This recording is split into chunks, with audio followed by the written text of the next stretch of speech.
જામનગરમાં દુષ્કર્મના આરોપી ભુવા જીતુગીરીને section code 19 વર્ષની સખત સજા ફટકારી છે।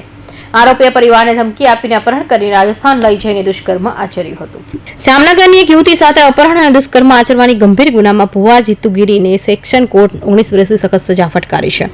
આરોપીએ પરિવારના સભ્યોને ધમકી આપી યુવતીનું અપહરણ કરી રાજસ્થાન લઈ જઈ દુષ્કર્મ આચર્યું હતું। આ ચુકાદાથી પીડિત પરિવારને ન્યાય મળ્યો છે અને સમગ્ર વિસ્તારમાં રાહતની લાગણી ફેલાઈ છે। આ ઘટનાની વિગતો મુજબ આરોપી જીતુગીરીએ યુવતી પર વિશ્વાસ કરી તેનું અપહરણ કર્યું હતું। તેણે યુવતીને ધમકી આપીને રાજસ્થાન લઈ જઈ દુષ્કર્મ આચર્યું હતું। આ ઘટનાની સમગ્ર વિસ્તારમાં ચકચાર મચાવી હતી। વાતોમાં અને ધાક ધમકી આપી અને યુવતીને ફસાવેલ હતી નાનપણની યુવતીને અને તેના પર દુષ્કર્મ આચરેલ હતું અને તેનું અપહરણ કરીને રાજસ્થાન લઈ ગયા। ત્યાં પર તેની સાથે દુષ્કર્મ આચરેલ હતું અને છોકરી દ્વારા ભુવા વિરુદ્ધ આઈપીસીની કલમ 374(2), 506 અને 365 અન્વયની ફરિયાદ નોંધાવેલી હતી।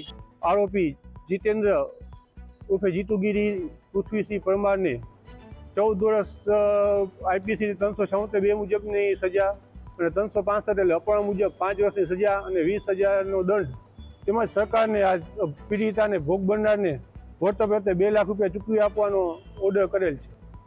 પોલીસે આ મામલે તાત્કાલિક કાર્યવાહી કરીને આરોપીઓને ઝડપી લીધા હતા। પોલીસે સમગ્ર મામલે પુરાવા એકત્ર કરી કોર્ટમાં રજૂ કર્યા હતા। કોર્ટે આરોપી દોષિત ઠેરવીને તેને 19 વર્ષની સખત સજા ફટકારી છે। આ ચુકાદાથી પીડિત પરિવારને ન્યાય મળ્યો છે। પરિવારના સભ્યોએ કોર્ટને આભાર માન્યો છે અને કહ્યું છે કે આ ચુકાદો અન્ય લોકો માટે પ્રેરણાદાયી બનશે। કૌશિક પટેલનો report, Hind TV news, Surat.